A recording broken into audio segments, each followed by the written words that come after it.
Starkly, juxtaposed with Felicia's brazen self-interest and utter lack of genuine empathy, resonated deeply within him. Being traumatized. He cared, Julian realized with startle, more for Leo, the absurd, infuriating, kind-hearted, story-laden, charmingly peculiar old man, than for the glamorous, impeccably coiffed, utterly self-absorbed Felicia Sterling. Communipies McHale's. Get out, Felice said, his voice quiet but imbued with an unshakable, profoundly uncharacteristic firmness. His earlier rage at Leo's antics now channeled into an icy resolve. On his McHale's. Please. A truly magnificent, undeniably talented individual. But you are not kind. You are not generous of spirit. And Felicia, magnificent, exhilarating, exhausting and utterly bewildering chaos in my life already. Required companionship, another dazzling, self-serving spectacle. On effector, lately.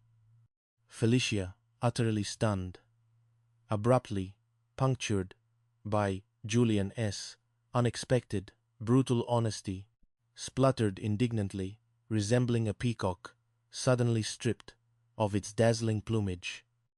But Julian merely pointed towards the door, with a precise, unwavering finger. Onitaiki flounced out, eventually. A furious offended storm in rustling velvet, leaving behind a subtle, yet undeniably cloying, scent of expensive, manufactured disdain. Onkawized. The silence that followed her departure was heavy, imbued with an unexpected peace, returning traumatized. Serafina moments later, returning Momesne called Pipon, Serafina Colley, awfully trom errands. Serafina, having finally located a working laundromat across town, Empleys. Bitch. Body, polished to a bewildered late-night pharmacist, found Julian looking distinctly forlorn. Nation, at we had peace. Melis transpired here. Serafina asked, her discerning gaze sweeping over the subtly scorched remnants of the dramatic, now very much defunct, date, Olbelicio.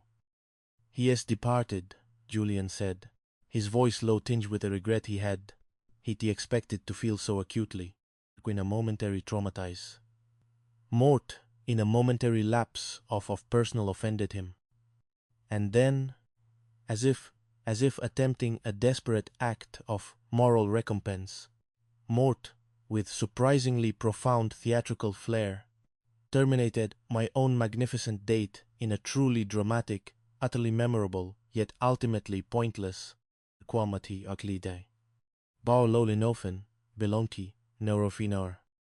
A truly smashing evening of personal destruction and strategic relationship implosion. Frontic search for Leo Quinquil. Then began. They checked.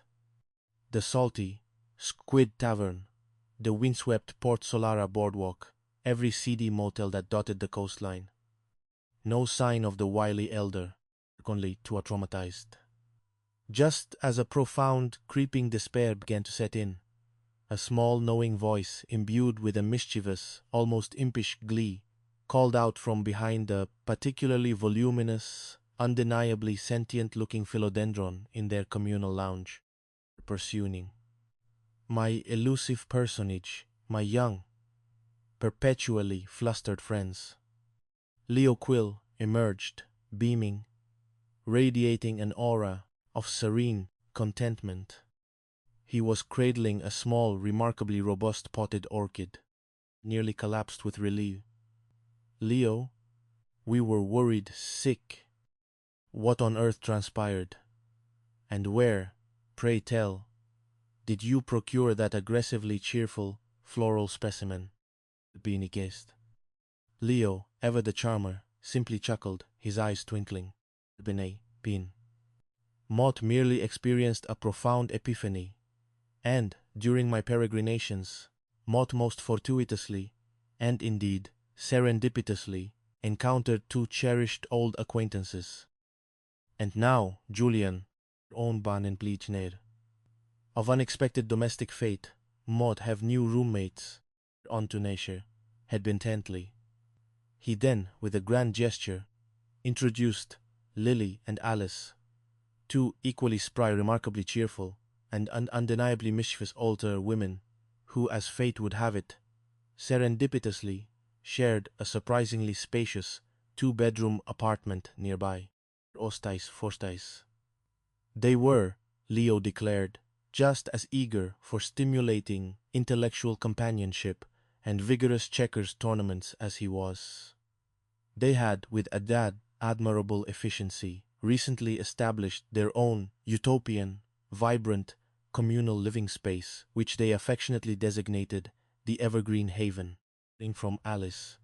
The orchid, he explained, was a peace offering from Alice. A nice bean. New, equally delightful, compatriots depart, now radiating a palpable aura of blissful contentment. Couldn't help but smile. Auntie, he mused. Life was always a nanois, mice. Bewildering mess, a never-ending, endlessly evolving souffle of surprises and profoundly unexpected ingredients. Ormond Wartite. His formidable, indefatigable anchors by his side, even the burnt bits and the occasional misread recipe, somehow, mysteriously, simply added invaluable flavor to the perplexing, yet utterly delicious concoction of their shared existence. Guinido greeted in the formatized Finchindor. As he closed weary sigh, escaping his lips, Serafina clapped him affectionately on the shoulder. Old, traumatized. A knowing glint dancing in her pragmatic eyes. For all the enduring absurdity, there is an undeniable, persistent charm to our particular trajectory. We are, undeniably, rarely, if ever, subjected to a state of sustained dullness. Often, bun. Pippa, meanwhile, now entirely captivated by the potential for metaphorical implications of Leo's unexpected cohabitation, she was sketching intricate diagrams involving interconnected hammock networks. Half asleep on the sofa, simply muttered, 50 years from now, Onaby, relentlessly complaining, and the elusive mosquitoes, inadequacies of the Kronos collective as pest control. Serafina will still be balancing 3 sets of incredibly complex, precise ledgers, while simultaneously pruning highly judgmental miniature bonsai trees. And Mott, in my eternal essence, will probably still be, quite accidentally, burning toast, perpetually wondering vacep. Hot, ate new sentient fungi grows in the damp recesses of our shower. One note again. Julian chuckled, closing his eyes. The subtle aroma of charred bread and wilting roses lingering faintly in the air. Ona is still Tenaby from these doors. Albi, even if doors as now virtual, shimmering thin holographic portals, nestled within some fantastical technologically advanced Kronos collective, orbiting an unseen, distant celestial body. Some things, it seems, are immutable. Awfully, Hitlai said. The last sliver of Port Solara, casting long dramatic shadows across Unit 3B. Their laughter, weary but profoundly warm, filled the room. Onaby hesist.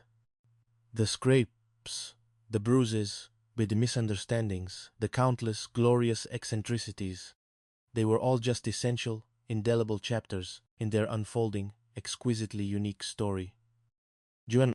Julian, Vance, Serafina Thorne, and Pippa Bloom, a company of 3, Orbiol Dinning, undeniably traumatuyably, a gritty, and perpetually ready for whatever bewildering, magnificent at adventure lie, decided to toss their way, poison on a bee.